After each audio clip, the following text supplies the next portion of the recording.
ዛሬ አንድ ከባድ እውነት ልንገራችሁ። በዓለም ላይ ካሉት ጠላቶች ሁሉ የከፋው ጠላት በውስጣችን ያለው አትችልም የሚለን ድምፅ ነው። ታውቃላችሁ፣ ብዙ ጊዜ ስኬት የሚቀረው ወይ ደግሞ የማይሳካልን በእውቀት ማጣት ወይም በገንዘብ እጥረት ሳይሆን እኔ ይሄ አይገባኝም ወይም በሞክረው ሰው ይለኛል በሚል የራስ መተማመን ማጣት ነው። በራስ መተማመን የሌለው ሰው ሜዳው ቢመቻችለትም መሮጥ አይችልም። ዛሬ የምጠይቃችሁ ጥያቄ አለ። በራሳችሁ ሙሉ በሙሉ ብትተማመኑ ኖሮ ዛሬ የት ትደርሱ ነበር? ምን አይነት ስራ ትሰሩ ነበር? ምን አይነት ህይወት ይኖራል ነበር? ዛሬ በሳይመን ሀሳቦች ዩቲዩብ ቻናል ፕሮግራማችን ይህንን የታሰረ ማንነታችሁን የሚፈቱ 7 ጥልቅና ሳይንሳዊ መንገዶችን እናያለን። ይህ ዝም ብሎ አነቃቂ ንግግር አይደለም። በየቀኑ ልታደርጓቸው የምትችሏቸው ተግባራዊ እርምጃዎች ናቸው። እስከ መጨረሻው አብራችሁን ቆዩ፣ ምክንያቱም 7ኛው ነጥብ የሁሉንም ነጥቦች ቁልፍ የያዘ ነው። በመጀመሪያ በራስ መተማመን ሲባል ምን ማለት ነው? ብዙ ጊዜ በሀገራችን ባህል በራስ መተማመን ሲባል ከትዕቢት ወይም ከአጉል ድፍረት ጋር ይደበላለቃል። ይሉኝታ ደግሞ እንደ ትህትና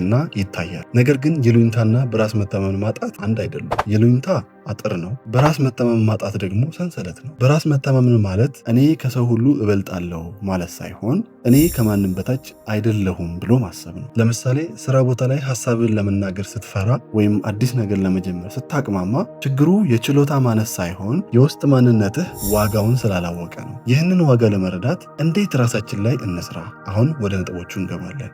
ከዚህ በመቀጠል 7ቱን ጥልቅ መፍትሄዎች በዝርዝር እናያለን። ተከታተሉ። የመጀመሪያው የሰውነት ቋንቋህን እንደ መሳሪያ ተጠቀም። ሳይንቲስቶች እንደሚሉት ሰውነታችን አእምሯችንን ትዕዛዝ ይሰጠዋል። ትከሻህን አጥብበህ ስትቀመጥ አእምሮህ የጭንቀት ሆርሞን ወይም በእንግሊዝኛው ኮርቲሶል ያመነጫል። ለ2 ደቂቃ ብቻ ትከሻህን ቀና አድርገህ እጅህን ወገብህ ላይ አድርገህ ብትቆም ግን በራስ መተማመን የሚጨምረው ቴስቴስትሮን ሆርሞን ይጨምራል። ከሰው ጋር ስትነጋገር አይን ማየት ተለማመድ። መጀመሪያ ላይ ሊከብድህ ይችላል፣ ግን ሰውነትን ስታስገድደው አእምሮህ ይከተልሃል። ሁለተኛው የውስጥ ተችህን ዝም አሰኘው ወይም በእንግሊዝኛው ሪፍሬሚንግ ዘ ኢነር ክሪቲክ ይባላል። ሁላችንም ውስጥ አትችልም የሚል ድምፅ አለ። ይህ ድምፅ ስህተት በሰራህ ቁጥር አየህ አንተ ደካማ ነህ ይልሃል። ዛሬ ይህንን ድምፅ ቀይረው። ስህተት ስትሰራ ደካማ ነኝ ከማለት ይልቅ ትልቅ ትምህርት ነው፣ በሚቀጥለው አውቅበታለሁ በል። ለራስህ የምትናገረው ቃል ህይወትህን ይሰራሃል። ሶስተኛው ይሉኝታን በንቃት ተቃወም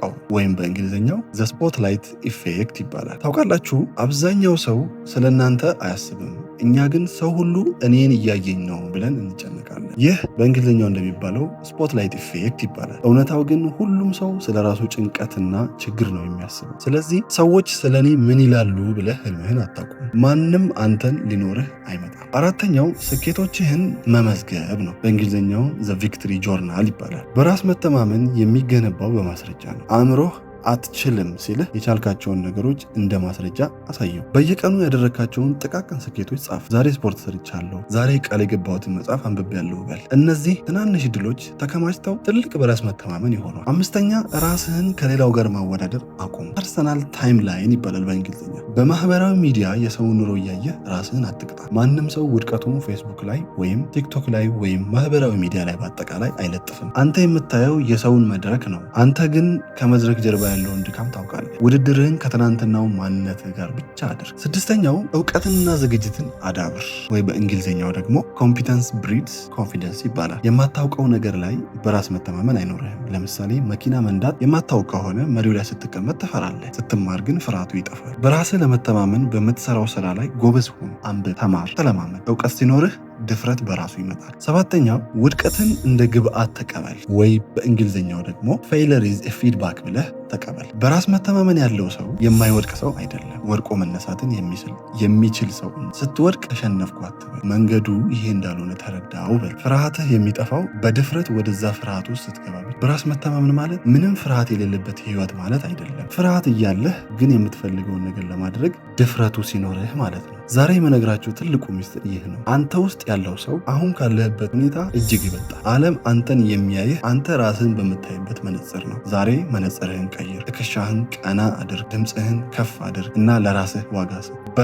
በራስህ መተማመን ስትጀምር የማይከፈቱ የተባሉ በሮች ሁሉ ይከፈቱልሃል። ይህ ቪዲዮ አዲስ መነሳሳትን ከፈጠረልህ ወይም ከፈጠረልሽ ላይክ ማድረጋችሁን አትርሱ። እስኪ በቅንነት ኮሜንት ላይ እኔ በራሴ ይተማመናለሁ ብላችሁ ጻፉልኝ። ይህንን መጽሐፋችሁ ለውስጥ ማንነታችሁ ትልቅ መልእክት፣ ለተሻለ ማንነትና ለስኬታማ ህይወት የሳይመን ሀሳቦች የሚለውን ይህንን የዩቱብ ቻናል ሰብስክራይብ በማድረግ ቤተሰብ ይሁኑ። እስከዛው ራሳችሁን አክብሩ፣ በራሳችሁ ታመኑ፣ በራሳችሁ እመኑ። መልካም ጊዜ